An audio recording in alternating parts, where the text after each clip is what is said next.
Hi, welcome back to part 2 of my summer holiday in Rio de Janeiro. When I left you last, I'd been to Maracanã a couple of times, first to see the Rolling Stones and then the big local derby game where I'd seen a drab game of football but enjoyed a phenomenal spectacle, even if it was slightly marred by our own spectators hurling bottles of beer full of piss on us. But that's Rio de Janeiro, and I was having a whale of a time. And after a few days, probably 4 or 5, I did what I often do. I had a look at my budget situation, realised that things were getting a little bit short on the cash front. Not desperate, but I needed to watch the pennies if I was going to survive until the end of the holiday. And it also started raining, which was unfortunate in, not those summer thunderstorms, but a drizzly, miserable day. And I was walking around, starting to feel, the adrenaline had washed out my system, and I was starting to feel a little miserable along with the weather. So I went to see a movie. That didn't help. It was a Michael Douglas film with Demi Moore. Maybe it's called something like Disclosure, but it was the least bad of a collection of terrible movies. You might be saying, well, what do you go see a movie for on a holiday to Rio de Janeiro? But something I found I liked to do, and I carried on doing, is do sort of normal things when I went to exotic places, just to get a feel for how it is in another place. I think the pick of the bunch, what I would recommend to anyone going on a foreign holiday, is get a haircut, and not in a fancy salon, at a local barber's, and you'll get a far better insight into local culture than you would even catching a taxi ride. Yeah, fantastic place with barbers. But anyway, I was feeling a little bit down in the dumps, and I'd watched the movie. And if you don't know Rio de Janeiro, Copacabana, the famous beach, the 6 kilometers of golden sand, there's a huge walkway and then a big road called Avenida Atlantica, Atlantic Avenue. But if you go just one road back, you're into sort of local territory. You've lost the tourists; they're all on the beach. A lot of locals are on the beach as well. But when you go one block back, well, the tourists melt into the distance. If you go 4 blocks back, you're on the border of a favela, and you might melt into the distance. But I'd gone just the one, and I'd found myself in a little bar. What we call in Brazil a lanchonete, which is a coffee, bread for breakfast, and then at lunchtime it might do a sort of set menu kind of thing, and sandwiches on a flat grill, very nice, lots of cold beer, fantastic places. And so I found myself in a corner lanchonete. Lots of locals. I thought, well, I've got enough money for 3 or 4 beers, and I'll just do some people watching, and it'll be wonderful. And it was for a bit. And then this absolutely glorious looking young lady came up to speak to me. And I hesitate to describe her physically, because in these days of maybe more political correctness, you want to dance around using the wrong term. Is mulatta a word you can realistically get away with? Coffee coloured, I mean, it doesn't sound right in our modern era.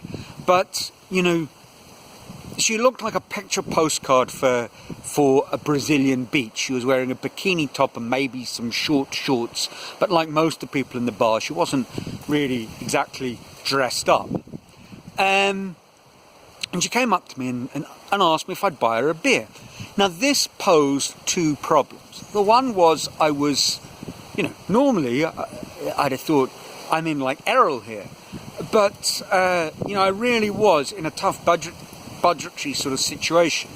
And one of the things that had put me in that said situation was going to the local expat bar a couple of nights, which are obviously ludicrously expensive, a place called Lord Jim's in Ipanema.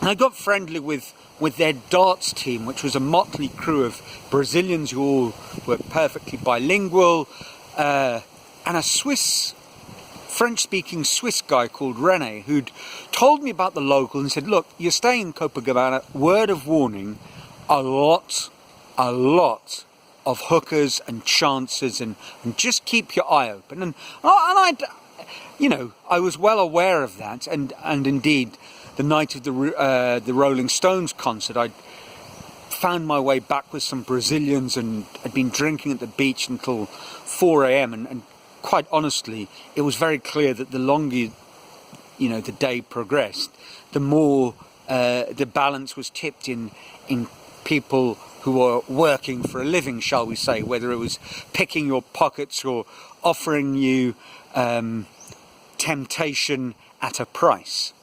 And actually, Rene had also told me another, at the time it had seemed mind-blowing, another piece of advice. He said, look, and if you are tempted one way or another, a word of warning. If a woman is topless at Copacabana, it's undoubtedly because she's a man. That was difficult for a young South African to get his head around. Well, I could understand, the mechanics of it all, but it did seem somewhat strange. Anyway, this lovely lady, who by now introduced herself, the lovely Isabella, had asked me for a beer, and I thought, well, what have I got to lose? If I have a couple of beers or 4, it really isn't going to make any sort of dent on my alcoholic situation, so I might as well buy her a beer. And after the first beer, a friend kind of had wandered up and said, can you buy my friend a beer? I did. Then these musicians had shown up, and there was a sort of general feel-good, vibey kind of guy who was wearing shorts and rollerblading all around. And she said, this is my friend, can you buy him a beer as well? And so at that point I said, sure, but a word of warning, Isabella, I have now run out of money. I'm a foreigner, but, I'm not a millionaire. He said, fine. And then I sort of relaxed at that point because, I'd spent all the money that I had in my pocket. That was a fairly standard safety precaution in South America. You go out with what you're willing to have stolen. Now, I don't say that because I'm suggesting there are more thieves in Latin America. But, the holidays that I was used to, you had to prepare for the worst, and certainly in Peru that happened more than once. And, in the end, if you have to walk home, you have to walk home. But, they can't steal what you don't have on your person. Which made the next phase of proceedings a little interesting. She said, can I come back to your apartment with you? And oh, here goes. But, in for a penny, in for a pound. And so off we went. And paranoia was my sort of overdeveloped sense of what could go wrong was alerted, but I'd taken fair precautions from the moment I went into the flat. I thought I trust the owner who was renting it to me, but you never know. He might have a key, and my money was unbelievably well hidden. And I'm not going to say where. I kept my money and passport just in case, you're that way inclined. So I was feeling fairly safe, and it turned out to be a glorious evening. And many hours later, she said, look, I've got to go because I've got to work in the morning. And I've run out of money. I thought, oh, here goes. Can you give me my bus fare? And I thought, I know what this is. Bus fare is code for like $50 or something. But actually it was 80 cents. And I felt like a right bastard for doubting her, especially given what a wonderful day and night it had been. So off she went, and we arranged to meet a couple of days later, where, I thought, okay, I'm going to take her for lunch, and lunch was wonderful. It turned out to be the last time I saw her. Our paths didn't cross again, but it was a wonderful meal. There was beautiful music being played by sort of street buskers, and what made me feel even worse, and then actually feel quite good about humanity, was the first thing she'd done was give me back the bus fare. And looking back on that, I saw a quote recently by the Bohemian character Nias Nin. I'm not sure whether she said it first, but it was attributed to her, which is, we don't see the world as it is. We see the world as we are. So, I had all my suspicions about people taking advantage of situations, when in fact the person who was really doing the exploiting perhaps was me. I'm not sure.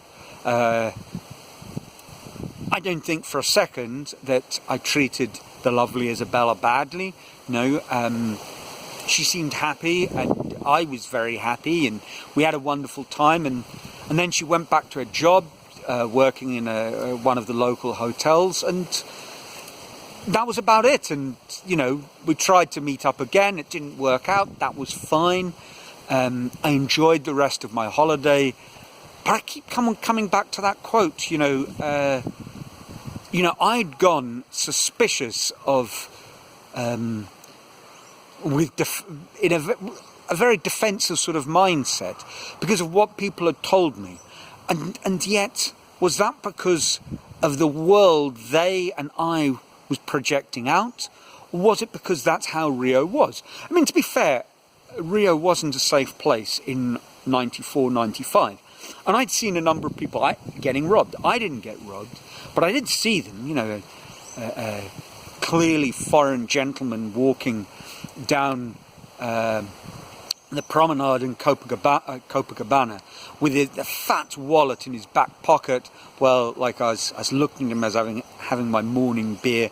I thought, that's not going to be long in the world. And indeed, I saw the scruffy urchin's hand reaching out, and that was the end of the wallet.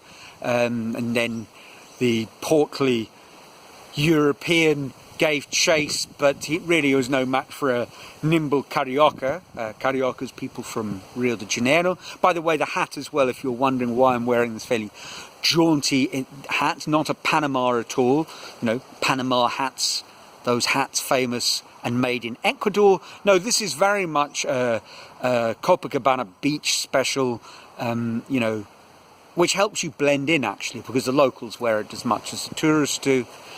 So I'd seen the sort of chaos unfolding that were, I suppose, the inevitable result of amazing income inequality, and people who sleep under, in the shade of a coconut tree on the beach by night, and by day sort of hustle their way around town, and foreigners sort of walking around with gold Rolexes. Well, sooner or later, some people are going to fall into the trap of finding the easy way out.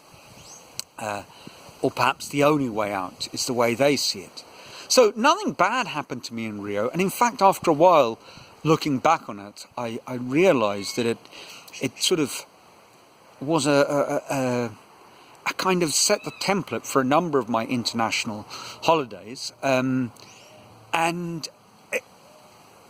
what an immensely privileged person I've been to have that life, to go on those holidays. And my saving grace was that although I was, as I said, I felt I'd landed with my bum in the butter in Lima, money was no object. Well, I mean, it was if I wanted to stay at the hotel where the lovely Isabella was working, or if I wanted to live that kind of flash lifestyle. But I have no doubt that I got more out of my holiday than, the rich European who lost his wallet, and the other rich European or American who lost his fancy SLR camera. I had an amazing experience, and I think it was partly because it was done without worrying about money, but at least on a budget of a sort. So there we are. More good life travel tales to come. Until next week, enjoy life, because it truly is a wonderful business, whether you're travelling or stuck at home. Ciao.